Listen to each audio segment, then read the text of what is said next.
get in the mindset of making these big systems changes that we need to make in the UN context. We need to always think about how to improve those.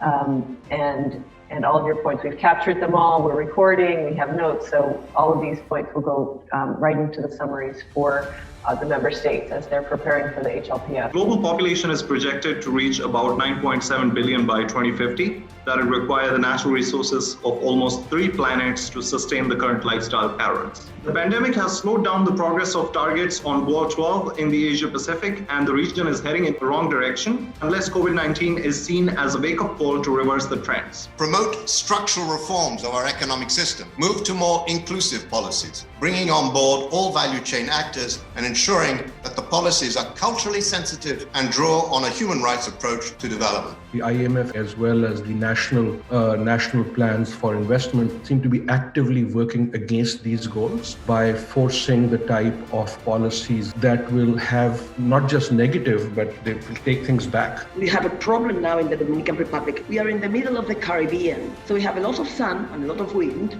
and we could have clean energy. However, we still have a lot of fuel oil consumption plants, and the worst, the carbon plants. Good Lord, it's contaminating the whole region. The Asia Pacific is already showing regressive trends on Goal 13, compounded by its vulnerability to climate-induced disasters and extreme weather events, costing over $670 billion in losses, coupled with the pollution of land, air, and water through carbon and chemical contamination, claiming an ever-growing number of lives every year in the countries who still have negligible ecological footprint. Switching to renewable energy can only cut emissions by 55%.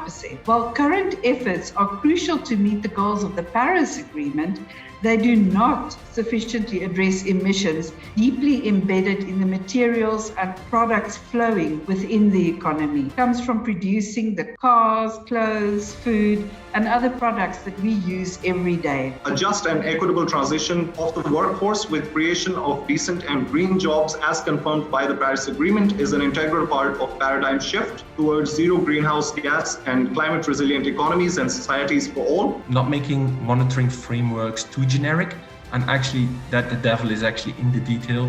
Circular economy, flows in linear economies a lot of them are fossil fuel flows, extractive industries, and the way the local stakeholders are profiting or suffering from this extraction is a major point and requires societal change. I think we should just state that and name that there is a very serious problem. It's not COVID, it is the reaction to COVID. In particular, I highlight IMF because right now countries are going through a rearrangement with IMF, and standard policy seems to be there that you have to, if you're a poor country, you sort of make things more difficult for the poor. And a lot of the knowledge that I've been seeing in many reports is based on a very Western perspective. We need a decolonization of knowledge and production information and bringing back traditional and indigenous practices. Those responsible for climate change must commit the most of finances, technology, and technological resources required for mitigation and adaptation measures, following the common but differentiated responsibilities and respective capabilities principle. Urban development and planning is key as we go forward, and looking at